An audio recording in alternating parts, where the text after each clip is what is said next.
हाँ बेटा, binding energy per nucleon की महिमाओं का बखान मैंने कर दिया, आपको समझ में आ गया। Binding energy per nucleon is more important. क्यों? क्योंकि ये बेटर एक्सप्लेन करती है न्यूक्लियस की स्टेबिलिटी को। ठीक साहब, अब अपन देखते हैं कौन कौन से न्यूक्लियस। तो binding energy per nucleon versus mass number curve versus A curve. ठीक है, binding energy per nucleon versus A curve. ठीक है, देखो बेटा, जो रफ कर्व, मैं कोई एग्जैक्ट नहीं, मैं रफ कर्व बना रहा हूं, ये है mass number and this is binding energy per nucleon, है ना। इसका कर्व अभी मैंने क्वेश्चन में भी दिया था कर्व, लेकिन हमारे न्यूक्लियस में ये कर्व ऐसा बनता है, ये है ना, ये एक रफ कर्व है ना। अच्छा, इसमें एक जगह पीक आती है बेटा, दिस। बेटा अलग अलग बुक में सारा हिसाब किताब अलग अलग लिखा है, तो इसलिए ज्यादा इमोशनल होने की जरूरत नहीं है बेटा। मैं मेरे हिसाब से लिख रहा हूं बेटा, या अपने चलो मॉड्यूल के हिसाब से लिखता हूं मैं, है ना, ताकि क्या है, दो अलग अलग बातें नहीं पढ़ने को मिले तुम्हारे को। हालांकि मॉड्यूल में तो बिल्कुल सही वैल्यू ही नहीं लिखी किसी भी चीज की। ठीक है ना, मैं मेरे हिसाब से लिख रहा हूं। ठीक है, जैसे फॉर एग्जांपल 50 है ना, और ये 100, ये मास नंबर है, 50 और 100, ये मैंने मेरे हिसाब से, और ये बीच में 56 ही है, ये 56, ये दिस इज स्पेशल एलिमेंट, ये एग्जैक्ट है ना, ये Fe56 है। क्या है ये? दिस इज एलिमेंट 56, ये Fe56 क्या है ये? Fe56, आयरन 56, ये इसकी बाइंडिंग एनर्जी पर न्यूक्लियन जो होती है बेटा, वो होती है 8.8 मेगा इलेक्ट्रॉन वोल्ट पर न्यूक्लियन, है ना, 8.8 मेगा इलेक्ट्रॉन वोल्ट पर न्यूक्लियन। तो Fe56 की जो बाइंडिंग एनर्जी पर न्यूक्लियन होती है 8.8 मेगा इलेक्ट्रॉन वोल्ट पर न्यूक्लियन। क्लियर है? Maximum, it is maximum. ठीक है, ये maximum, it is maximum value, maximum, यहां पे ब्रैकेट में लिख दो मैक्सिमम, इससे ज्यादा किसी की भी नहीं होती है। तो binding energy per nucleon is maximum for Fe56। Okay sir, अब देखो, ठीक है, अब ये जो एलिमेंट, जितनी बाइंडिंग एनर्जी पर न्यूक्लियन ज्यादा होगी, उतना सब मिलकर टोटल एनर्जी ज्यादा रिलीज करेंगे। हालांकि बाइंडिंग एनर्जी पर न्यूक्लियन जिसकी ज्यादा वो स्टेबल, तो बोल दो these element are comparatively more stable. These जिसकी बाइंडिंग एनर्जी पर न्यूक्लियन ज्यादा ही है ना, comparatively more stable, comparatively more stable. तो वो रीजन जिसमें बाइंडिंग एनर्जी पर न्यूक्लियन ज्यादा, वो कंपैरेटिवली मोर स्टेबल होगा, और these are comparatively less stable, these and these. तो ए ज्यादा होने पर भी स्टेबिलिटी घटती है और ए कम होने पर भी, यानी कि हैवी न्यूक्लियाई की भी स्टेबिलिटी कम है और लाइट की भी। तो बोल दो पहला पॉइंट, यहां पे पहले लिखो, as binding energy per nucleon increases, stability of nucleus, stability of nucleus increases।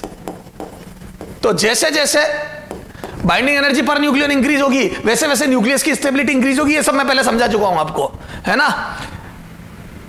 First, Fe56 has maximum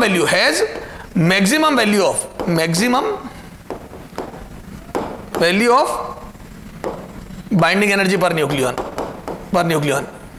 equal to 8.8 mega electron volt. कितनी होती है? 8.8 mega electron volt. Hence it is कौन? Fe50, hence it is most stable element, it is most stable element. ठीक है, इसीलिए सबसे ज्यादा most stable element होता है Fe56, इससे ज्यादा स्टेबल। ठीक है, क्यों? क्योंकि binding energy per nucleon is maximum. Now element having A less than 50, है ना, element having A less than 50 are less than 50 has comparatively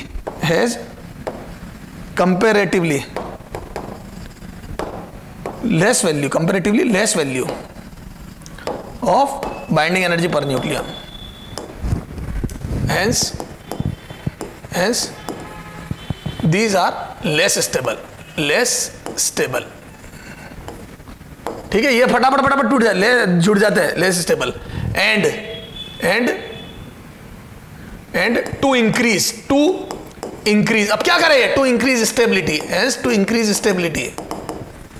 hence to increase stability. अब ये स्टेबल होना चाहेंगे तो क्या करेंगे, टूटेंगे नहीं, टूटेंगे तो और बाइंडिंग एनर्जी पर न्यूक्लियन घटेगी। जैसे ये एलिमेंट है, इधर देख रहे लल्ले, 40 वाला टूटेगा तो 20-20 वाले दो बनेंगे तो लेस हो जाएगा, स्टेबल हो जाएगा ना। तो ये यहां आना चाहते हैं तो बोल दूं, तो दीज एलिमेंट ये लाइट न्यूक्लियाई बोलते हैं इनको, लाइट न्यूक्लियाई।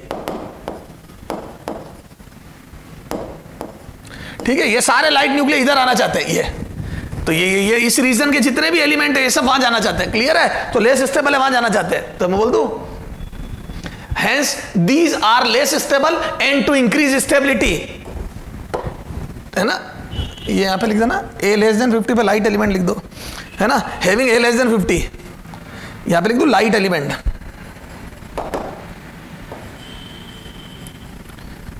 ठीक है। हैज कंपैरेटिवली लो, ठीक है साहब। तो hence they have to increase stability, they will fuse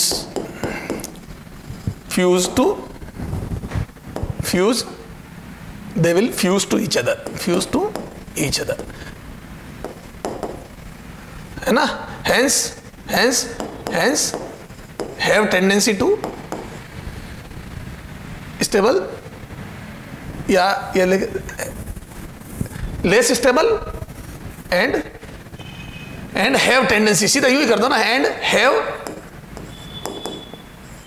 tendency of fusion, have tendency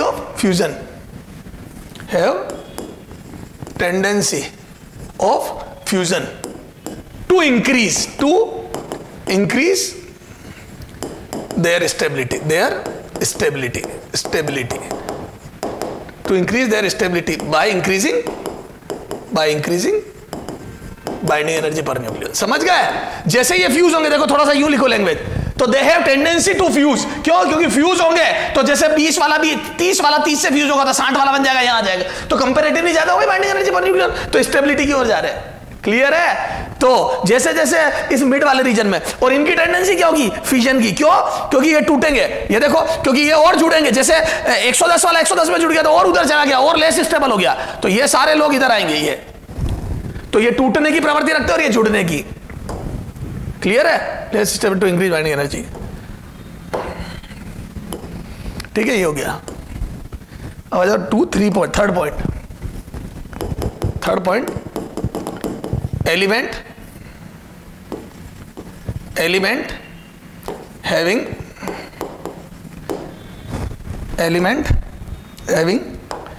A greater than 100, है ना। ये मैंने मेरे है ना हैवी एलिमेंट, इनको हैवी एलिमेंट बोलते हैं, हैवी एलिमेंट, ठीक है। A greater than 100 heavy element, तो element having A greater than 100 heavy element have tendency, also have less value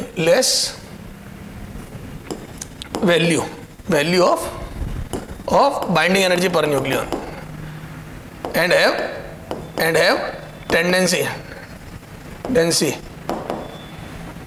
tendency of fission reaction, ये fission reaction देते हैं, fission to increase their stability,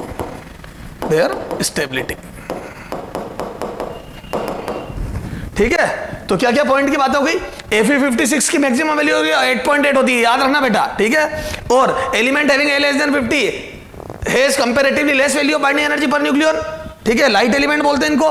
और ये hence they are less stable, have tendency to fusion and to increase their stability, तो fusion करते हैं ये, और ये फिशन करते हैं, क्यों, क्योंकि इनकी भी लेस है, तो ये लेफ्ट साइड में आना चाहते हैं, ठीक है, to increase their stability by increasing binding energy per nucleon. ठीक साहब।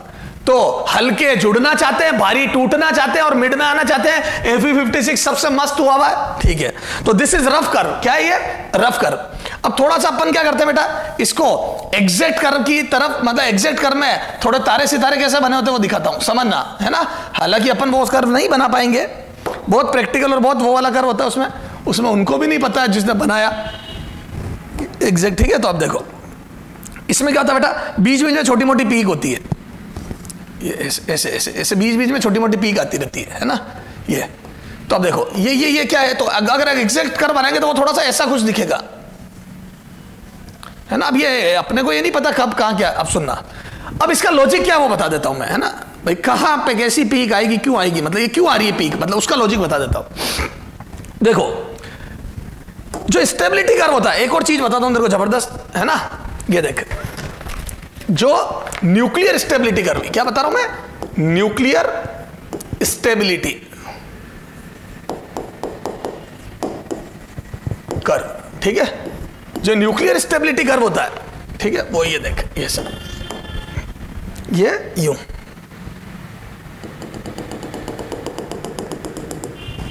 ठीक है, वो ये,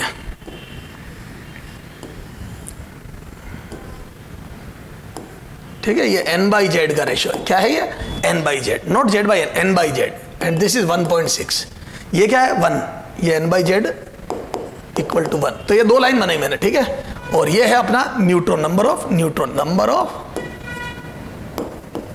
न्यूट्रॉन, है ना, स्मॉल एन, कैपिटल एन, और यहां पे है number of proton, number of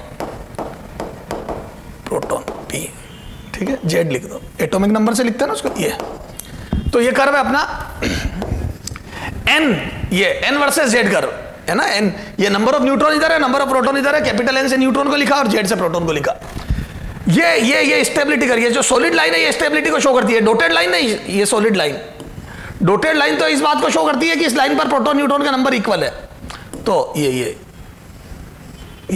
इस लाइन पर प्रोटॉन न्यूट्रॉन का नंबर इक्वल है, और ये शो करती है किसको,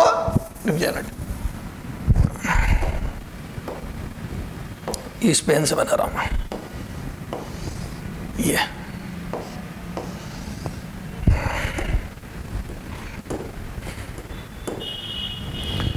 n by Z is equal to 1.6, ये,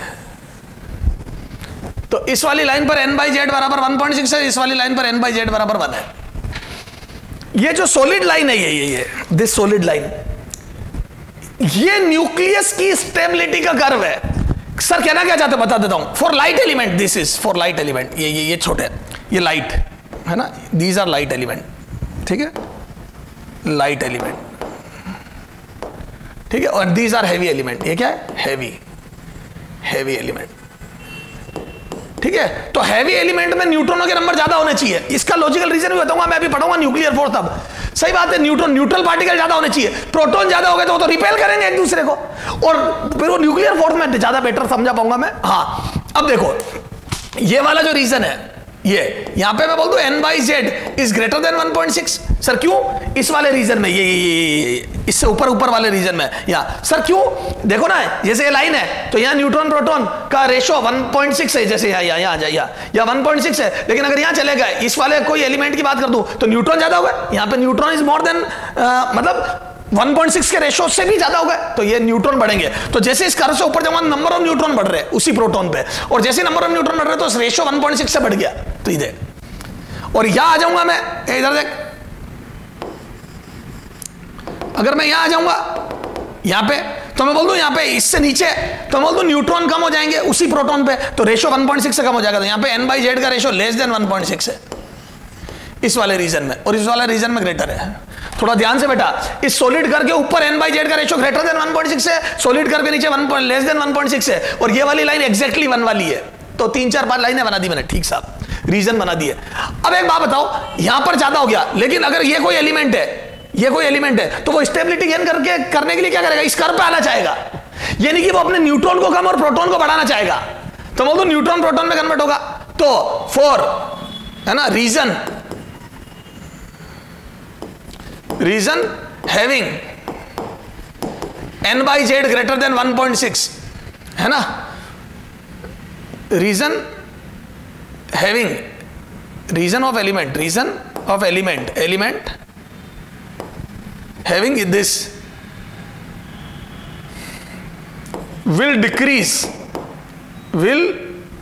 try to decrease their neutron and to increase and will try to increase their proton. Their proton, यानी कि जेड, देयर प्रोटॉन, यानी कि जेड। तो न्यूट्रॉन कम करना चाहते हैं और प्रोटॉन बढ़ाना चाहते हैं, तो मैं बोल दूं न्यूट्रॉन प्रोटॉन में कन्वर्ट करेंगे। और जब न्यूट्रॉन प्रोटॉन में कन्वर्ट होता है तो चूंकि रिएक्शन को न्यूट्रल रखने के साथ में क्या निकलता है, प्लस के साथ माइनस, बीटा माइनस। तो बोल दूं ये बीटा माइनस और एंटी न्यूट्रिनो, ये अपन आगे पढ़ेंगे रेडियो एक्टिविटी में, है ना, न्यूक्लियर रिएक्शन में। तो मैं बोल दूं ये बीटा माइनस हैव 10, ये बीटा माइनस डी के देते हैं, है ना, ये क्या कहेंगे, शो, ये these element show beta minus D के, बीटा माइनस डी के। क्यों करते हैं बीटा माइनस डी के, क्योंकि इनका न्यूट्रॉन प्रोटॉन में कन्वर्ट होता है न्यूक्लियस में और स्टेबिलिटी गेन करता है। तो विल ट्राई टू, तो देख, तो रीजन हैविंग ये, ठीक है, will try to increase their proton to gain stability, to gain stability, एक लाइन और लिखो, to gain stability, to gain stability, stability, ठीक है ना। और न्यूट्रॉन प्रोटॉन में कन्वर्ट होगा, साथ में बीटा माइनस बनेगा और एंटी न्यूट्रिनो। तो ये एलिमेंट सारे जिनमें न्यूट्रॉन ज्यादा है वो अपना न्यूट्रॉन को खत्म करके प्रोटॉन बनाना चाहते हैं, मतलब बीटा माइनस डी के देंगे। और जिनमें न्यूट्रॉन कम है, स्टेबिलिटी कर्व से न्यूट्रॉन कम है, क्योंकि ये लेस देन 1.6 है, 1.6 होना चाहता है, तो बोल दो ये क्या शो करेंगे बेटा, शो बीटा प्लस डी के। सर कैसे, अभी बताता हूं। ये अपना न्यूट्रॉन बढ़ाना चाहते हैं प्रोटॉन खत्म करके, है ना। तो region of element, element having n by z less than 1.6, है ना, n by z less than 1.6, ये ग्रेटर देन, लेस देन 1.6, उसी लैंग्वेज में लिखो जो ये लिखा है ना, will try to increase their neutron and will try to decrease their proton z। तो प्रोटॉन कम करना चाहेंगे, न्यूट्रॉन बढ़ाना चाहेंगे, ठीक है। तो ये क्या करेंगे, प्रोटॉन कम करना चाहेंगे और न्यूट्रॉन बढ़ाना चाहेंगे, तो प्रोटॉन न्यूट्रॉन में कन्वर्ट होगा और साथ में क्या निकलेगा बेटा, बीटा प्लस पॉजिट्रॉन, ठीक है, ये आगे पढ़ेंगे। और न्यूट्रिनो, तो साथ में न्यूट्रिनो। मेरा इंटरेस्ट अभी ये रिएक्शन समझाने में नहीं है, मेरा इंटरेस्ट है बीटा प्लस डीके होगा, समझ गए। तो वो उनकी टेंडेंसी क्या होती है बेटा, बीटा प्लस डीके करने की। तो अभी आप इसमें मत उलझो, ये क्या हुआ, बस आपको ये रिएक्शन बहुत आसान लगेगी जब अपन आगे बढ़ेंगे। तो ये बीटा माइनस डीके देते हैं और ये बीटा प्लस डीके देते हैं। यूं समझ लो बीटा माइनस तब निकलता है जब न्यूट्रॉन प्रोटॉन में कन्वर्ट होता है। तो न्यूट्रॉन टूटता है तो दो, एक पॉजिटिव और एक नेगेटिव बनता है। तो ये न्यूट्रल था, एक पॉजिटिव और एक नेगेटिव बना, तो प्रोटॉन के साथ हमेशा बीटा माइनस निकला।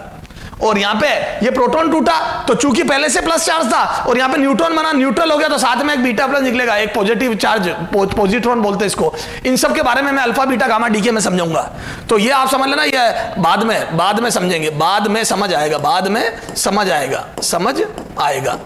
थोड़ा समझ में आ गया अपने को कि हाँ यार बीटा प्लस बीटा माइनस क्या होते हैं, ये भी बाद में समझ आएगा। Okay sir. तो ये स्टेबिलिटी कर्व, तो स्टेबिलिटी कर्व से ऊपर वाले एलिमेंट स्टेबिलिटी, नीचे वाले भी स्टेबिलिटी कर्व पे आना चाहते हैं, n by z 1.6 करना चाहते हैं सब अपना। सर समझ में आया, तो क्लियर है। तो अब देखो, अब वो जो ग्राफ है वहां पे उस पे आओ। सर वो तारे सितारे क्या बनाया था आपने, ये देखो।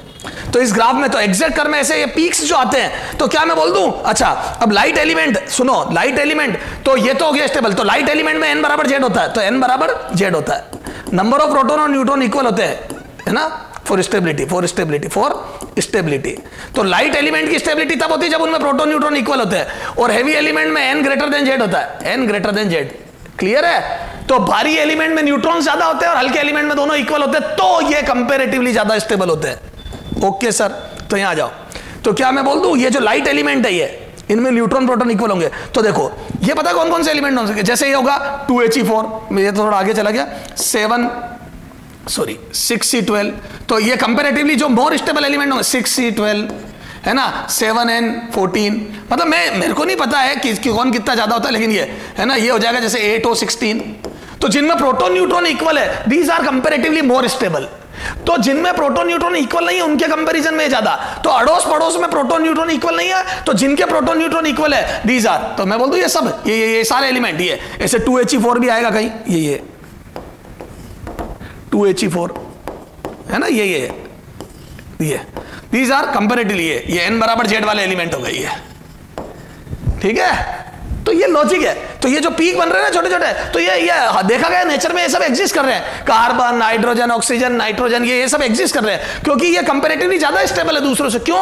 न्यूट्रॉन प्रोटॉन इक्वल है। तो स्टेबिलिटी कर्व हमें बताता है कि न्यूट्रॉन, लाइट एलिमेंट में न्यूट्रॉन प्रोटॉन इक्वल होने चाहिए अगर स्टेबिलिटी के लिए, और हैवी में इक्वल वाले नहीं। अब देखो जो हैवी एलिमेंट है उनमें ये देखो, ये जो हैवी एलिमेंट है इनमें जो कंपेयर ये पीक आएगी ना, ये बीच बीच में, इनमें न्यूट्रॉन प्रोटॉन इक्वल नहीं होंगे। क्या होंगे? n/z 1.6 आएगा। अब वो मैं लिख नहीं पाऊंगा, n/z 1.6 आएगा। जैसे एक एग्जांपल के लिए लेता हूं, कोई एलिमेंट है मान लो, है ना, ये x है मान लो, है ना, और ये 100 है, मतलब 110 है, ठीक है, तो 1.6, तो 100 था तो 160 होता ना, 150 ले लो, x है 150, ठीक है, 1.6 160, 80, 240, ये हो गया। क्या कर रहे हो सर यार आप? अच्छा ये तो मास नंबर की तो कर रहे हैं। हाँ तो ये लो, जैसे ये हो गया x, ठीक है, तो ये हो गया 150, है ना, इसका मास नंबर 150 हो गया, तो 1.6 टाइम्स है ना,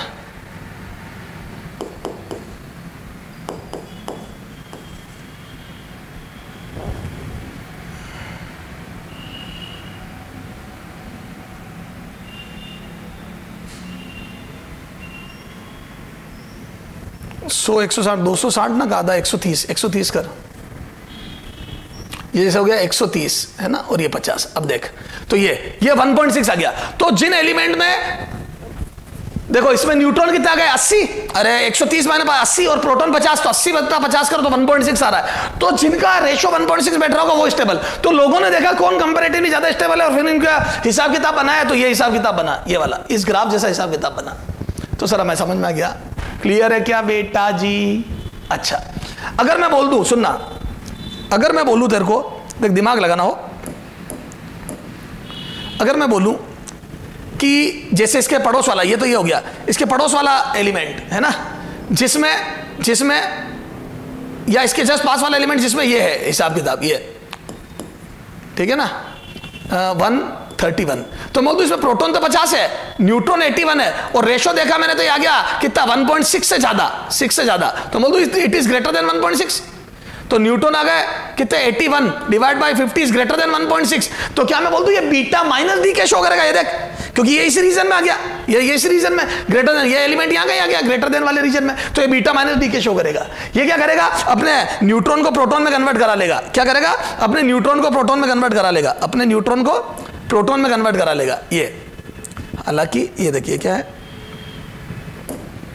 ये अपने न्यूट्रॉन को प्रोटॉन में कन्वर्ट कराने की वो टेंडेंसी रखता है। हालांकि छोड़ो, क्लियर है क्या सर? थोड़ा थोड़ा क्लियर हो गया हमारे को।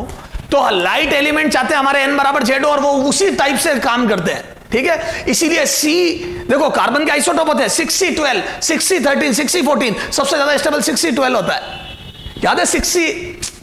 ये देख तेरे को मैं बताता हूं, अभी आगे पढ़ेंगे अपन खूब सारी चीजें, उसमें देखना। पता है 6C14 कार्बन का एक आइसोटोप है, पता है वो क्या करता है?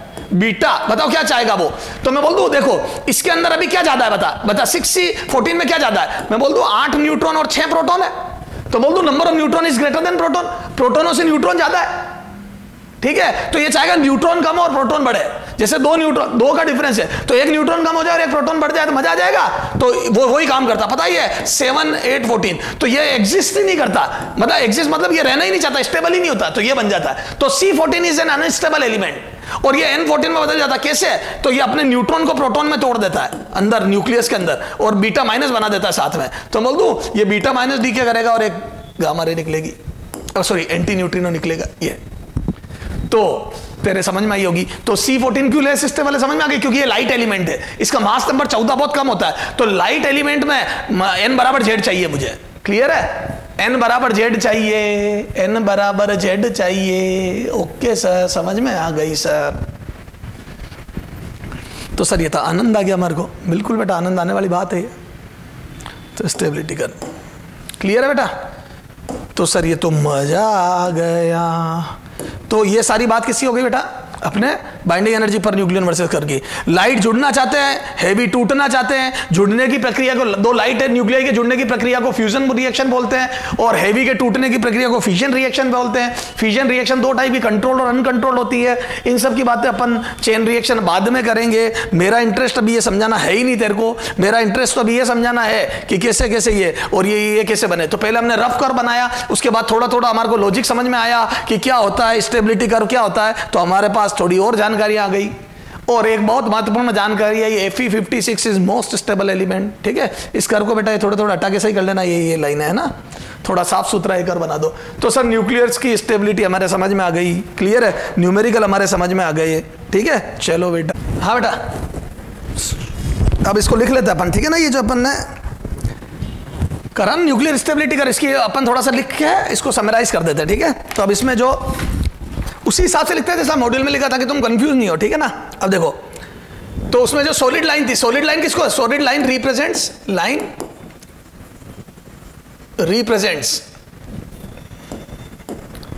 Solid line represents stable nuclei, ठीक है। तो ये जो सॉलिड लाइन है ना, वो स्टेबल न्यूक्लियाई को रिप्रेजेंट करती है, ये ठीक है।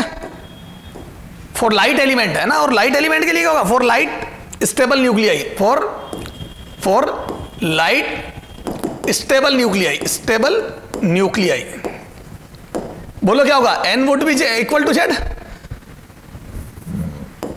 n इक्वल टू जेड होना चाहिए, नंबर ऑफ प्रोटॉन, और समझ गया ना, number of proton and neutron will be equal for light stable nuclei है।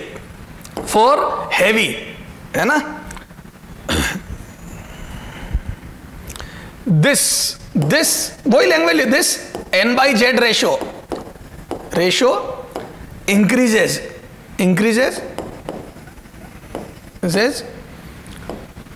है ना, for heavier nuclei,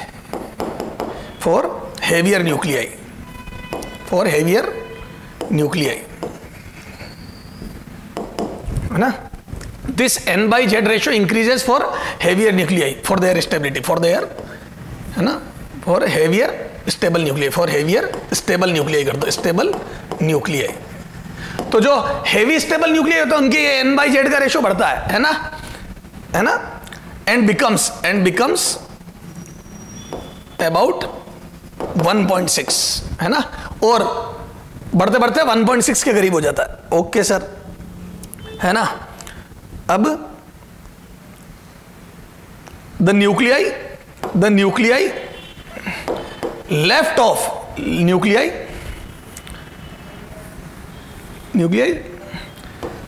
of stability curve, ये कौन से हुआ बेटा, मैंने सब समझा दिया था तेरे को, है ना, लैंग्वेज वही लिखा रहा हूं जो मॉड्यूल में लिखी है। ये लेफ्ट ऑफ ये वाले, तो ये beta minus decay show करेंगे क्योंकि इनका n by z का रेशियो ज्यादा होगा। कर्व विल शो, या यूं लिख दो, shows beta minus decay, because क्यों करते हैं, because they have excess number of neutron, है ना, उनमें एक्सेस नंबर ऑफ न्यूट्रॉन थोड़े ज्यादा हो गए, तभी तो 1.6 से ऊपर हो गया, कर्व ऊपर चला गया, लेफ्ट में चला गया, ठीक है। तो न्यूट्रॉन ज्यादा होगा तो वो न्यूट्रॉन को कम करेंगे, कैसे, तो बीटा माइनस डी के करके, ठीक है। अब इसको वहां पे आगे देखेंगे, और मैंने वैसे दिखा भी दिया था, है ना। And nuclei in right side, है ना, ये तो लेफ्ट वाला हो गया, ठीक है। Will show beta minus decay, they will, because they have excess number of neutron, and will follow या चल छोड़ा, इतनी ज्यादा फिर वो लिखा दिया मैंने पीछे, है ना। The nuclei right to stability curve will show beta plus decay, है ना, because they have excess number of proton.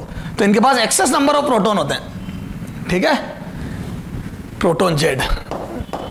तो जो लेफ्ट में उनके पास न्यूट्रॉन ज्यादा होते हैं और जो राइट में उनके पास प्रोटॉन ज्यादा होते हैं, वो अपने प्रोटॉन को कम करना चाहते हैं या अपने न्यूट्रॉन को कम करना चाहते हैं। जो न्यूट्रॉन कम करेगा वो बीटा माइनस डी के देगा, और जो प्रोटॉन कम करना चाहेगा वो बीटा प्लस डी के देगा। कैसे, ये बता दिया मैंने। और ये चीजें और ज्यादा कहां पढ़ेंगे अपन, जब रेडियो एक्टिविटी पढ़ेंगे। सर समझ में आ गया। अब आ जाओ बेटा न्यूक्लियर फोर्स, ठीक है। अब देखो, अब हमारे दिमाग में एक बात आई, साइंटिस्ट लोगों के दिमाग में एक बात आई कि यार अपन जब न्यूक्लियस बनाते हैं तो न्यूट्रॉन प्रोटॉन को लाके बनाते हैं, मर्ज करते हैं। जैसे मैंने हीलियम न्यूक्लियाई भी बनाया तो न्यूट्रॉन प्रोटॉन प्रोटॉन न्यूट्रॉन, तो इसके अंदर 2 प्रोटॉन 2 न्यूट्रॉन है, तो ये दोनों प्रोटॉन एक दूसरे को धक्का देके भगाएंगे और ये तो टूट टाट के बिखर जाएगा न्यूक्लियाई। तो both proton will repel each other, तो ये तो भाग जाने चाहिए, ये पास में है कैसे? तो लोगों को यही समझ में नहीं 2 न्यूट्रॉन पास में कैसे एग्जिस्ट कर सकते हैं, कैसे रह सकते हैं। तो क्योंकि आपको पता है like charge repel each other, तो ये एक दूसरे को रिपेल करने चाहिए। तो सबसे बड़ी समस्या आई कि न्यूक्लियस के अंदर प्रोटॉन है लेकिन प्रोटॉन कैसे रह सकते हैं। तो एक फोर्स का आपको पता है, there are 4 natural force, weak strong nuclear force, electrostatic force and gravitational force, ठीक है। तो अपन बात कर रहे हैं न्यूक्लियर फोर्स की, तो देयर आर न्यूक्लियर फोर्स। तो अपन बात करते हैं properties of nuclear force, properties of nuclear force, ठीक है, न्यूक्लियर फोर्स। तो अपन बात करते हैं प्रॉपर्टीज ऑफ न्यूक्लियर फोर्स। तो जन्म हुआ न्यूक्लियर फोर्स का। तो न्यूक्लियर फोर्स क्या होता है? तो नाम से पता पड़ रहा है, it exist in nucleus only या एट न्यूक्लियर डिस्टेंसेस ओनली। तो nuclear force is applicable at nuclear distances. Sir क्या होती है न्यूक्लियर डिस्टेंसेस? 1 फर्मी है उसके आसपास। हालांकि ये अलग अलग बुक में अलग अलग लिखा होता है थोड़ा सा, क्योंकि देखो मॉडर्न फिजिक्स में कुछ भी एग्जैक्ट नहीं है बेटा, है ना, ये सब स्टडीज चली रही। तो न्यूक्लियर डिस्टेंसेस मतलब फर्मी की टर्म में जो डिस्टेंस होगी वहीं लगेगा, क्लियर है। मतलब ये शॉर्ट रेंज फोर्स है। देखो gravitational force and electrostatic force are long range force, वो इनफाइनाइट तक लगते हैं, बहुत दूर तक भी लगते हैं, है ना, छोटी से छोटी डिस्टेंस से लेके बड़ी से बड़ी तक लगते हैं। और इन दो उसमें gravitational force always force of attraction और मासेस के बीच में इंटरेक्शन है। इलेक्ट्रोस्टैटिक फोर्स अट्रैक्शन का भी हो सकता है, रिपल्शन का भी हो सकता है। अट्रैक्शन का तब जब अपोजिट चार्ज हो और रिपल्शन का तब जब लाइक चार्ज हो। ये सारी बातें हमारे को पता है। न्यूक्लियर फोर्स में क्या होता है बेटा? It is short range force, ये ज्यादा दूरी तक नहीं लग सकता है लेकिन स्ट्रॉन्गेस्ट होता है, लेकिन इसमें दम बहुत होता है। ये लगभग 10⁴ न्यूटन के आसपास लगता है। तो इसमें दम बहुत होता है, दम बहुत होता है, वेरिएबल होता है, वेरी करता है, ऐसा फिक्स वैल्यू नहीं है, दम बहुत होता है लेकिन शॉर्ट रेंज है। एक ड्रॉबैक है, कम दूरी तक लगता है। ऐसा नहीं आपने बहुत दूर ले जाके अगर मान लो 2 न्यूक्लियस रख दिया तो फोर्स लगेगा, नहीं, न्यूक्लियर फर्मी की डिस्टेंस में ही लगेगा। आपने 1 मीटर पे रख दिया, सवाल ही पैदा नहीं होता। इनफैक्ट आपने एक एंगस्ट्रॉम की दूरी पे भी रख दिया 2 न्यूक्लियन, प्रोटॉन न्यूट्रॉन, एक फर्मी, सॉरी एक एंगस्ट्रॉम, 1 एंगस्ट्रॉम 10⁻⁻10 तो भी नहीं लगेगा। क्लियर है क्या? क्योंकि ये दूरी बहुत ज्यादा होगी। 1 angstrom is 10 lakh times more than 1 Fermi, तो नहीं लगेगा। तो बड़ी दूरियों पे नहीं लगता, न्यूक्लियर डिस्टेंसेस पे ही लगता है। तो मैं बोलता हूं it is short range force. इस बात को समझ लो, भगवान ने मेरे को ताकत तो बहुत दी जबरदस्त, लेकिन मेरा हाथ छोटा रख दिया। पोलियो की दवा नहीं पी मैंने बचपन में, इतना सा हाथ है, तो मैं लपड़ तो बहुत तेज मार सकता हूं लेकिन यहीं तक मार सकता हूं। ग्रेविटेशनल फोर्स में दम तो कम है लेकिन कहीं पे भी जाके लपड़ मार के आ सकता है, उसका हाथ लंबा हो जाता है, जैसे होता है बिग बिग। हाँ चलो, तो इट इज है ना। अच्छा अभी और बात, it is short range force. तो nuclear it is short range force, ठीक है ना, up to fermi distance, applicable up to fermi distances, fermi है ना, फेम्टोमीटर भी बोलते हैं फर्मी डिस्टेंसेस, है ना। न्यूक्लियर मतलब ये इनको न्यूक्लियर डिस्टेंसेस, न्यूक्लियर, ठीक है, समझ जाना। तो it is applicable only in nucleus, यूं भी बोल सकता हूं मैं, ठीक है। It is short range force, है ना। तो 3, किसी किताब में लिखा होता 3 फर्मी तक लगता, 0.5 से 3 फर्मी तक, किसी में लिखा 5 फर्मी, तो अलग अलग बुक में अलग अलग लिखा होता है, इसलिए अपन इसमें बहस नहीं करेंगे। शॉर्ट रेंज फोर्स है, काम की बात है, शॉर्ट रेंज फोर्स, है ना। It is strongest force in nature, इससे ताकत, इट इज जब लगेगा तो बहुत तगड़ा, स्ट्रॉन्गेस्ट फोर्स इन नेचर, इससे तगड़ा कोई नहीं, स्ट्रॉन्गेस्ट फोर्स इन नेचर, ठीक है। Third, doesn't depend upon it, independent of charge, है ना, इंडिपेंडेंट, ठीक है, इंडिपेंडेंट ऑफ चार्ज। भैया कोई चार्ज पे डिपेंड ही नहीं करता, जैसे इलेक्ट्रोस्टैटिक तो चार्ज पे डिपेंड करता है कि चार्ज की वैल्यू क्या और साइन क्या है। इंडिपेंडेंट ऑफ चार्ज कोई मतलब नहीं है, ना साइन से मतलब है ना वैल्यू से मतलब, इंडिपेंडेंट ऑफ चार्ज, है ना। Fourth, it is force of attraction, देखो force of attraction, force of attraction, force of attraction है ना, for a particular range, for a particular range, range of distance, particular range of range. देखो ये मैंने particular range को लिखा भी और समझाऊंगा। तो it is force of attraction. तो बहुत ज्यादा करीब जब होते हैं दो न्यूक्लियस तो अट्रैक्शन का फोर्स लगता है, तभी तो दो प्रोटॉन, सुनो तभी तो फॉर ए पर्टिकुलर डिस्टेंस, समझना, तभी तो दो प्रोटोनों को मैंने बहुत करीब रखा, जैसे फॉर एग्जांपल हाफ फर्मी पे रखा, समझना, हाफ फर्मी पे, 0.5 फर्मी पे, तो मैं बोल दूं इनमें रिपल्शन बड़ा जबरदस्त लगेगा, क्योंकि इलेक्ट्रोस्टैटिक रिपल्शन की ताकत भी बढ़ जाएगी, डिस्टेंस बहुत कम है, तो इनमें रिपल्शन लग रहा है बहुत तगड़ा, electrostatic repulsion, this is electrostatic repulsion. If electrostatic, आपको पता है like charge repel each other, तो इलेक्ट्रोस्टैटिक, लेकिन एक अट्रैक्शन का फोर्स भी लगेगा, देखो they will attract each other, ये किससे, न्यूक्लियर फोर्स से, तो यहां पे न्यूक्लियर फोर्स भी लगेगा, न्यूक्लियर, तो फोर्स ऑफ अट्रैक्शन लगता है, न्यूक्लियर फोर्स लगता है, और एक रिपल्शन भी लगता है, इलेक्ट्रोस्टैटिक रिपल्शन। लेकिन ये न्यूक्लियर फोर्स अट्रैक्शन का लग रहा है, क्यों, क्योंकि डिस्टेंस बहुत कम है, तो पर्टिकुलर डिस्टेंस, तो हर समय अट्रैक्शन का नहीं लगता है, एक पर्टिकुलर डिस्टेंस पर, एक पर्टिकुलर रेंज में अट्रैक्शन का लगता है। वो रेंज क्या होती है अभी थोड़ा सा देखेंगे रफली, ठीक है। और चूंकि ये ताकतवर है और ये भी बढ़ गया करीब आने से, तो ऐसी जगह एडजस्टमेंट होगा जहां नेट फोर्स 0 हो जाए, तो ये जाके ऐसी जगह एडजस्ट होंगे जहां नेट फोर्स 0 हो जाए, ठीक है। तो समझ में आ गई सर। तो इलेक्ट्रोस्टैटिक फोर्स तो ऑलवेज लगेगा न्यूक्लियस के अंदर, मतलब प्रोटॉन प्रोटॉन रिपेल तो करेंगे ही करेंगे, लेकिन एक पर्टिकुलर डिस्टेंस तक अट्रैक्ट भी करेंगे via nuclear, due to nuclear force. और तो न्यूक्लियस की स्टेबिलिटी का रीजन समझ में आया, तो न्यूक्लियस की स्टेबिलिटी का रीजन है न्यूक्लियर फोर्स, तो it is short range force, it is strongest force in nature, independent of charge, चाहे प्रोटॉन प्रोटॉन और न्यूट्रॉन न्यूट्रॉन, है ना। तो मैं यहां लिख दूं F neutron neutron, proton neutron and proton proton, है ना। ये न्यूक्लियर फोर्स है, न्यूक्लियर फोर्स की बात कर रहा हूं, नेट की नहीं, ये विल बी इक्वल, है ना, for a fix distance, for a fix distance, for a fix distance. ध्यान रखना डिस्टेंस सेम होनी चाहिए, क्योंकि डिस्टेंस के साथ वेरी करता है, तो for a fix distance this would be equal, है ना, न्यूक्लियर फोर्स। क्या ये न्यूक्लियर की बात कर रहा हूं, न्यूक्लियर,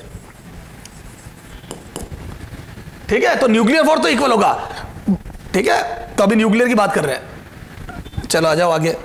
तो एग्जाम्पल कितने कर दिया था बेटा अपन ने, तो सर न्यूक्लियर फोर्स की प्रॉपर्टी तो आपने बता दी, थोड़ा क्वेश्चनों से क्लियर करते हैं उसको, है ना। क्वेश्चन कितने कर चुके थे अपन, क्या है रे आवे ना 13, ठीक है 13।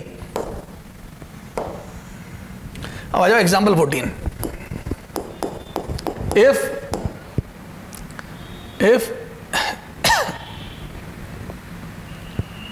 अच्छा पहले थोड़ा सा और फोर्स को समझते। अब देखो इसका जो फोर्स का ग्राफ होता है बेटा, है ना, न्यूक्लियर फोर्स का शॉर्ट रेंज, अब इतना एनर्जी कर बता, पोटेंशियल एनर्जी कर, पोटेंशियल एनर्जी कर, है ना, न्यूक्लियस की potential energy versus R curve. अब देखो ये एग्जैक्ट नहीं है, ये इस टाइप का कर्व होता है potential energy,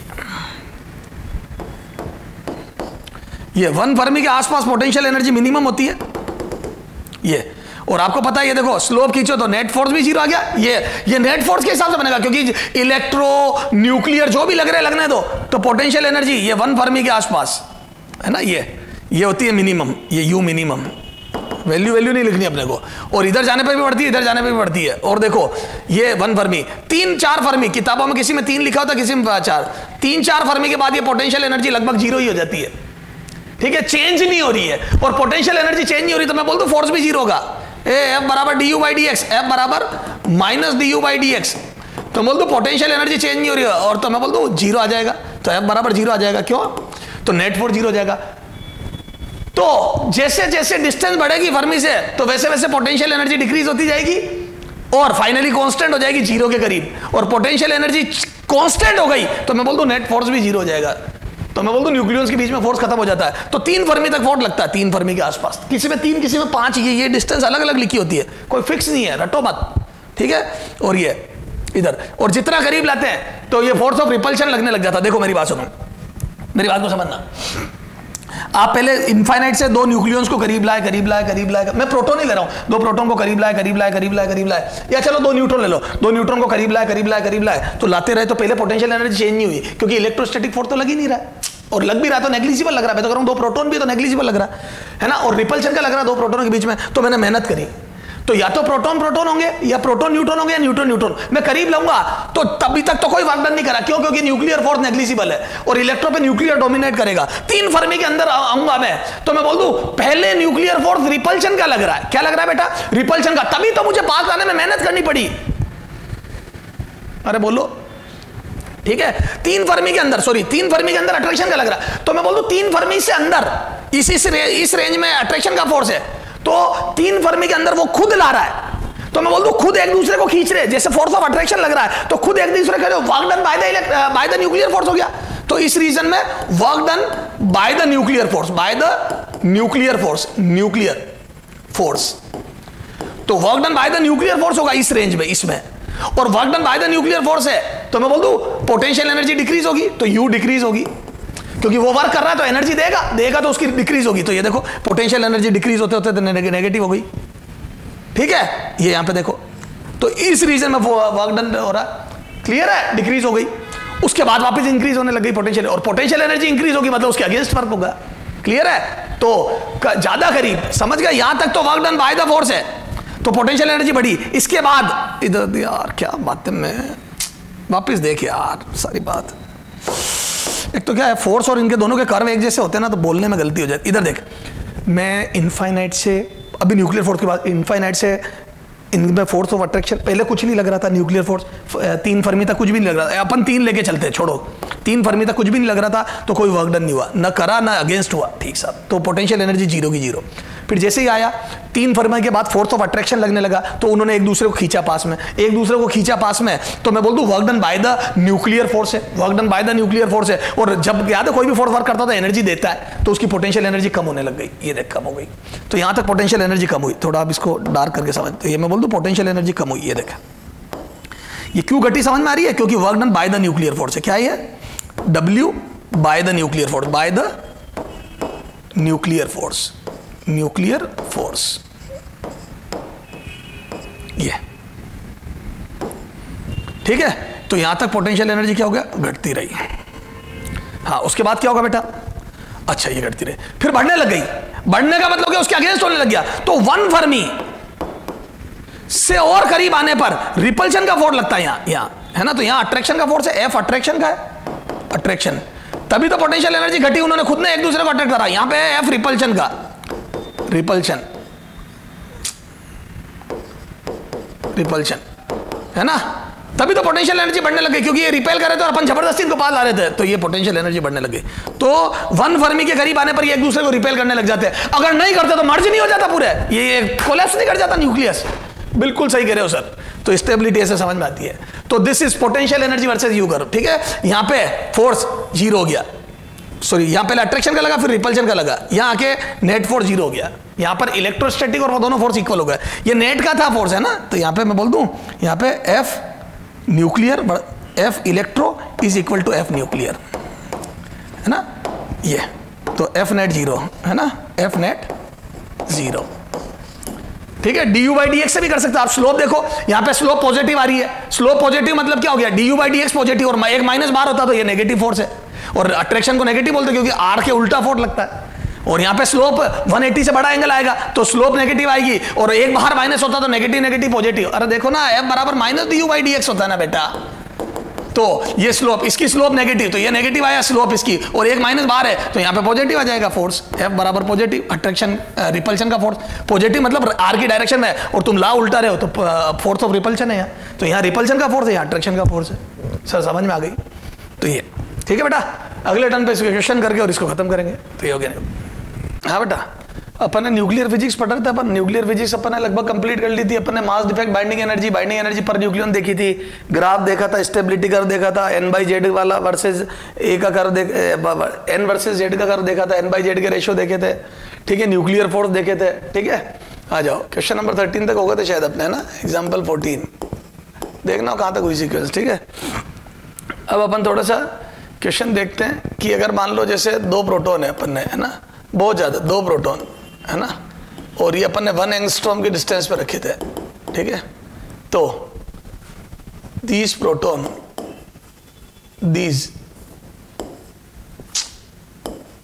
these proton will move A towards each other,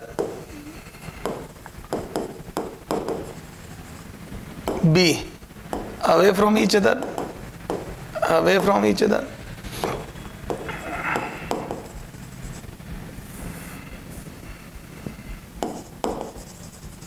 C will remain at their position, will remain at their position,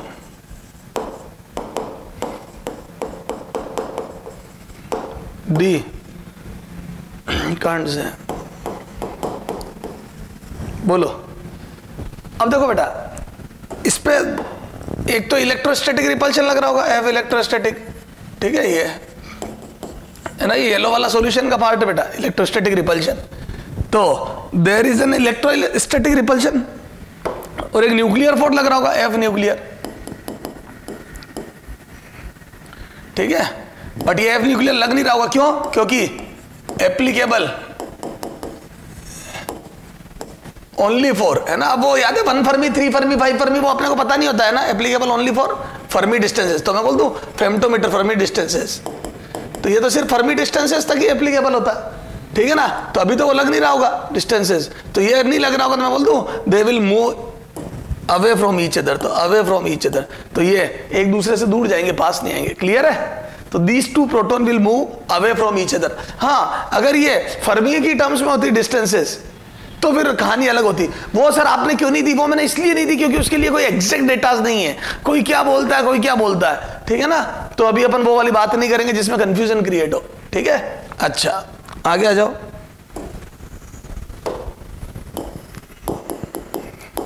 देखो बेटा, ये रखे प्रोटॉन प्रोटॉन, ठीक है ना, और ये स्क्वायर पे है ना, ये न्यूट्रॉन। तो अगर मैं बात करूं, ये हो गया फोर्स प्रोटॉन प्रोटॉन के बीच में, न्यूक्लियर फोर्स, है ना, ये हो गया प्रोटॉन न्यूट्रॉन के बीच का न्यूक्लियर फोर्स, ये F1, ये FPP, ये FPN एंड दिस FNN, है ना। मैं ये बात कर रहा हूं, ये है स्क्वायर, ये ठीक है, ऑफ साइड है, ठीक है। If FPP, FPN and FNN are force, are nuclear force, not force, are nuclear। देखो साफ लिखा nuclear force, force acting between proton proton, between proton proton, proton neutron and neutron neutron respectively.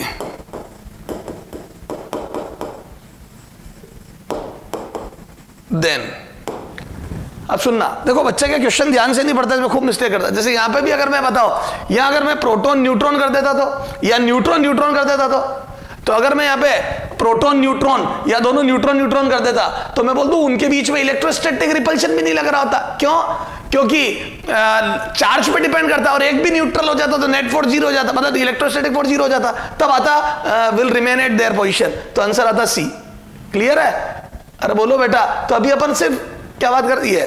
अच्छा sir पास आते, हाँ gravitational force लगता, लेकिन अभी अपन इनकी कंपेरिजन में उसकी बात नहीं कर रहे, ठीक है। तो अभी अपन दो फोर्स पे सोच रहे हैं, इलेक्ट्रो एंड न्यूक्लियर, ठीक है। ग्रेविटी तो बहुत नेग्लिजिबल, क्योंकि इनके मास आप ये समझ लो मच्छर मास है ना। We are not considering gravitational force here, क्यों? और कंसीडर करोगे तो भी आंसर में कोई फर्क नहीं आएगा, ठीक सा। अब आ जाओ, तो यहां पे देखो अब बेटा, है ना, then A option, F P P is less than F P N is equal to F N N, है ना। ये B F P P is greater than F P N is equal to F N N, C F P P is equal to F P N is equal to F N N, D F P P is less than F P N is less than F N N. ये चार option है बेटा। अब बताओ answer क्या होगा? तो अब बच्चा क्या होता है, कई किताबों में ये आंसर दिया होता है, मेरे को आके बोलते हैं, ऐसा बोलते हैं कि सर कहीं तो ए दिया है और कहीं सी दिया है, तो सर अलग अलग क्यों दिया है? नहीं बेटा, आपके क्वेश्चन पढ़ने में मिस्टेक है। यहाँ न्यूक्लियर फोर्स दिया इनको, इन तीनों फोर्स को दिया nuclear force, these are nuclear force, only nuclear force. मैंने डिनोट ही किया कि ये न्यूक्लियर फोर्स है, ठीक है। और फोर्स ऑफ अट्रैक्शन के लग रहे थे पर्टिकुलर डिस्टेंस 1 फर्मी के आसपास में रखे होंगे, 1.51, याद है कल ग्राफ बताया था मैंने यू वाला, तो 1.5 फर्मी पे अट्रैक्शन का फोर्स लगता है, ठीक साहब। पर अपन वो उस डिस्टेंस पे नहीं जा रहे हैं, अगले ने आपको एरो बना के दे दिया अट्रैक्शन के फोर्स के, है ना, और सबको सेम डिस्टेंस पे रखा, तो फोर्स जो भी होगा वो सेम होगा, क्योंकि force is independent of charge. तो मैं यहां पे रीजन लिख रहा हूं सॉल्यूशन का। एज वी नो, क्या जानते हो भैया, as we know force, nuclear force, as we know nuclear force, हर कोई सा नहीं, nuclear force is charge independent, is charge independent, ठीक है, चार्ज पे डिपेंड नहीं करता। Hence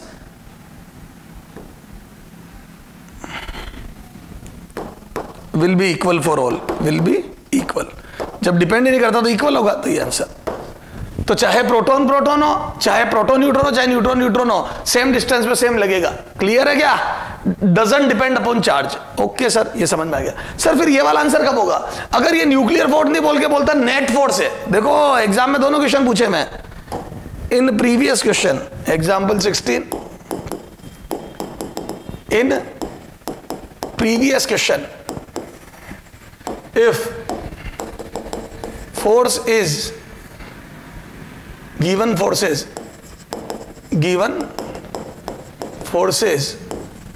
are net force, not only net force acting on particle,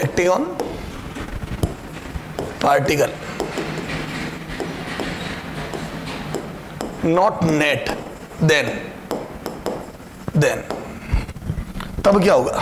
ठीक है ना, ये नेट फोर्स है, ठीक है, न्यूक्लियर की बजाय नेट है। तो अगर यार नेट होता तो बताओ क्या हो जाता? तो नेट होता तो थोड़ा सा प्रोटॉन में रिपल्शन भी लगता। ग्रेविटी नहीं गिन रहा हूं बेटा, नेग्लिजिबल मास, मच्छर जीरो मान लो उसको, तो बोल दो थोड़ा सा इलेक्ट्रोस्टैटिक रिपल्शन भी लगता, जो कि थोड़ा दिखता। तो अट्रैक्शन तो सेम लगता, ये वाले फोर्स तो सेम होते न्यूक्लियर फोर्स तो, लेकिन थोड़ा रिपल्शन भी लगता। तो बोल दो अगर एक्स अट्रैक्शन लग रहा है, जैसे ये सारे फोर्स एक्स है, न्यूक्लियर फोर्स को एक्स मान रहा हूं, तो तीनों में एक्स का अट्रैक्शन लगता, लेकिन यहां पे एक छोटा सा electrostatic repulsion F electro Y भी लगता। अरे F electro is equal to Y भी लगता, जो कि इस एक्स से काफी कम होता है ना, कम होता ज्यादा होता मुझे, ठीक है। तो क्या मैं बोल दूं नेट फोर्स, अपन इलेक्ट्रो को थोड़ा हल्का मान के चल रहे हैं, तो बोल दूं नेट फोर्स, बोलो तो फिर then answer would be, then answer would B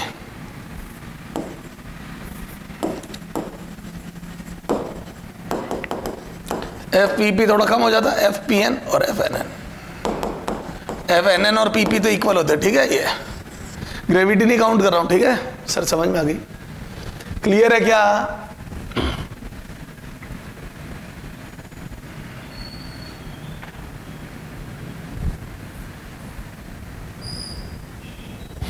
तो सर ये सब तो हमारे बातें बहुत अच्छे से समझ में आ रही है, क्लियर है? चला जाओ।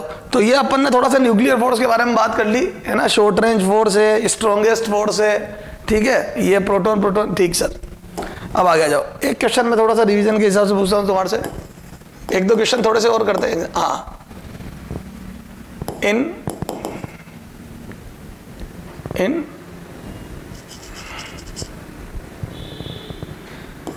6C14 nuclei,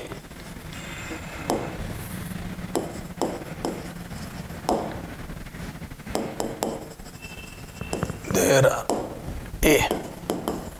6 proton and 6 neutron and 6, चलो ठीक है, B 6 proton 8 neutron and 6 electron, C 8 proton 6 neutron and 8 electron, D none। है ना, एक क्वेश्चन ये दिया मैंने, ठीक साहब, है ना, यहाँ पे लिख दो 6 इलेक्ट्रॉन, ठीक है। ये और थोड़ा भारी कर दिया मैंने। देखो अब इन 6C14 न्यूक्लियाई, ठीक है, अब बच्चा क्या क्वेश्चन ध्यान से नहीं पढ़ता तो सीधा 6 प्रोटॉन और 8 न्यूट्रॉन, बिल्कुल सही बात है, 6 प्रोटॉन 8 न्यूट्रॉन, तो ये गलत कर देता क्योंकि इसमें 6 न्यूट्रॉन दिए, ये भी गलत कर देता 6 न्यूट्रॉन दिए, तो 6 प्रोटॉन 8 न्यूट्रॉन, फिर देख देता है 6 इलेक्ट्रॉन, क्योंकि जितना प्रोटोनों का नंबर होता है इलेक्ट्रॉनों का नंबर होता है। लेकिन बेटा वो एटम की बात चलती है, देखो इससे गलती होती है, तो एटम और न्यूक्लियस में बड़ा जबरदस्त अंतर आ गया, यहाँ साफ लिखा है न्यूक्लियाई, अगर एटम की बात हो रही होती बेटा तो देखो 2 इलेक्ट्रॉन भी होते है ना, अरे बोलो कितने 6 के लिए और 4 यहाँ होते हैं, ऐसा कुछ होता है ना कार्बन का बेटा, देख ले, और अंदर होते हैं 8 प्रोटॉन और 6 प्रोटॉन और 8 न्यूट्रॉन, ये अंदर होते हैं न्यूक्लियस में।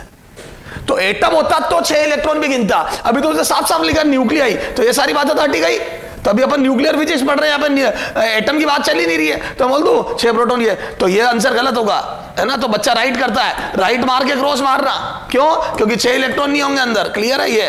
तो only 6 proton and 8 neutron, no electron, no electron, कोई इलेक्ट्रॉन नहीं होगा, ध्यान रख लेना, ठीक है। तो 6 प्रोटॉन और 8 neutron would be the answer. Nucleus के अंदर कहां से इलेक्ट्रॉन आ गए बेटा? पर मिस्टेक हो जाती, क्यों हो जाती है? क्योंकि बच्चा एक साथ जब पेपर दे रहा होता है तो वो ध्यान से पढ़ता ही नहीं है, न्यूक्लियाई दिया है atom, this is nuclei not atom. ठीक सर, आ जाओ अगला क्वेश्चन देखो बेटा,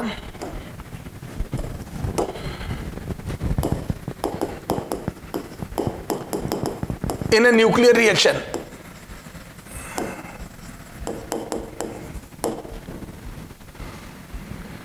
ए mass is conserved, B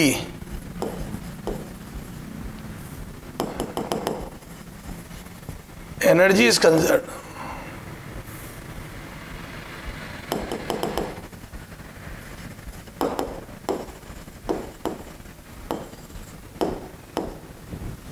C mass plus energy is conserved,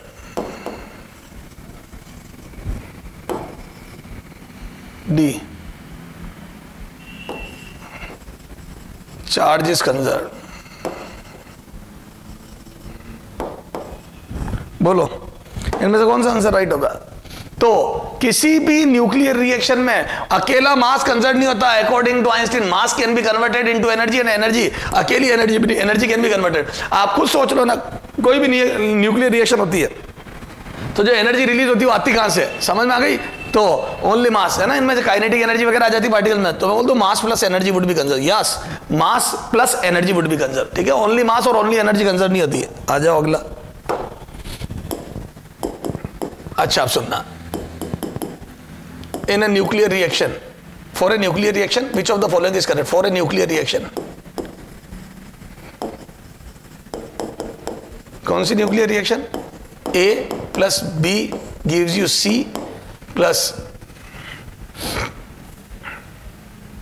some energy Q, है ना, some energy ये है। A और B की न्यूक्लियर रिएक्शन हुई, C एक प्रोडक्ट बना और साथ में कुछ एनर्जी निकली Q, ठीक है, this is energy. Then A mass of A plus mass of B, ठीक है, ये सब मैं केजी मान लो कि MKS में लिख रहा हूं, is equal to mass of C, B mass of A plus mass of B plus Q by C square is equal to mass of C, C mass of A plus mass of B is equal to mass of C plus Q by C square, D mass of A plus mass of B is equal to mass of C minus Q by, नहीं,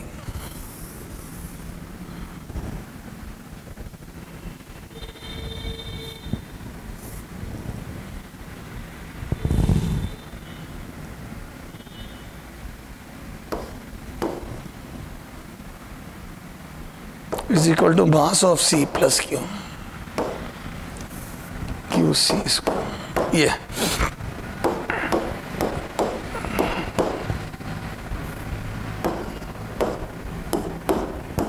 हाँ, इनमें से कौन सा right होगा? देखो, तो आपको ये पता है, मैंने बता दिया अभी, only mass is not conserve. आप अगर ये बोलो A और B का मास मिलकर C के बराबर हो गया और फिर भी एनर्जी निकल गई, तो एनर्जी आई कहां से? आइंस्टीन पूछेगा आपसे, बिल्कुल सही बात है, गलत है। अच्छा, अगर आप ये बोल दोगे कि ये मास ऑफ ए, तो मैं बोल दूं mass of C would be less than mass of A plus B. ये बात तो मैं तेरे को पहले भी समझा चुका हूं कि mass will reduce in any nuclear reaction, there would be reduction in mass and that would convert into energy and this is Q energy. और मैं बोल दूं एनर्जी और मास में क्या रिलेशन है, तो क्यू बराबर एम सी स्क्वायर। तो यहां से मैं बोल दूं जो मास डिडक्ट हुआ है या जो मास में कमी आई है, दिस इज कमी in mass and this is Q by C square. अगर मास एम के एस में, तो और मास अगर एम के एस में, तो ये आ जाएगा मास में कमी, ये मास डिफेक्ट आ गया। तो एनर्जी के अकॉर्डिंग मास निकाल दिया, तो जो एनर्जी क्यू एनर्जी कन्वर्ट हुई, एनर्जी जो मास क्यू एनर्जी में कन्वर्ट हुआ उसके इक्विवेलेंट मास होगा क्यू बाई सी स्क्वायर। तो क्या मैं बोल दूं जो सी के में रिडक्शन आया है वो एनर्जी में कन्वर्ट हो गया, तो मैं ये कर सकता हूं कि जो सी के मास में कमी या कम हुआ है उसमें एनर्जी क्या वापस मास बना के जोड़ दो, तो मैं बोल दूं फिर से इक्वल हो गया। बोलो M A plus M B. तो ए और बी का मिलके जो मास हुआ करता था वो सी का मास प्लस जो एनर्जी बनी उसका मास बनाऊंगा तो ये हो जाएगा। तो ये आंसर वुड बी दिस।